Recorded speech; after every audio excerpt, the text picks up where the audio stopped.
តែឆ្លូអ្នកថ្មីមកដល់ជាបាច់ចិត្តដែលសពីចាំងនាងសួរច្រើនណាស់ថាហេតុអ្វីបែកពីអ្នកអញ្ចឹងភ័យក្រែងចិត្តខ្លាចអារម្មណ៍ប៉ងធ្វើយ៉ាងម៉េចមានតែបន្លប់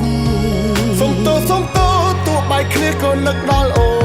នសុំទោដល់កូនចិត្តមួយនេះភ្លេចអូនមិនបានទោះមានអ្នកថ្មីល្អប៉ុណ្ណាចិត្តនៅជាប់បានភ្លេចមិនទាន់បានឈឺណាស់សង្សារថ្មីល្អតែមិនដូចក្បែរសង្សារចាំងអារម្មណ៍ពេលខ្លាំងអមអ្នកថ្មីមិនលះដាក់គ្នាច្រមកជាប់ធ្វើ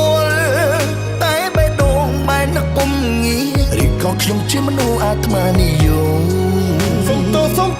ទោះបែកគ្នាក៏នឹកដល់អូនសុំទោដល់កូនចិត្តមួយនេះភ្លេចអូនមិនបានទោះមានអ្នកថ្មីល្អប៉ុណ្ណាចិត្តនៅជាប់បានភ្លេចមិនទាន់បានឈឺណាស់សង្សារថ្មីល្អតែមិនដូចក្បែរសង្សារចាំងអារម្មណ៍ពេលខ្លាំងអមអ្នកថ្មីមិនលះដាក់គ្នាច្រមកជាប់ធ្វើតែបេះដូងបែរនឹកពុំងារឬក៏ខ្ញុំជាមនុស្សអាត្មានិយម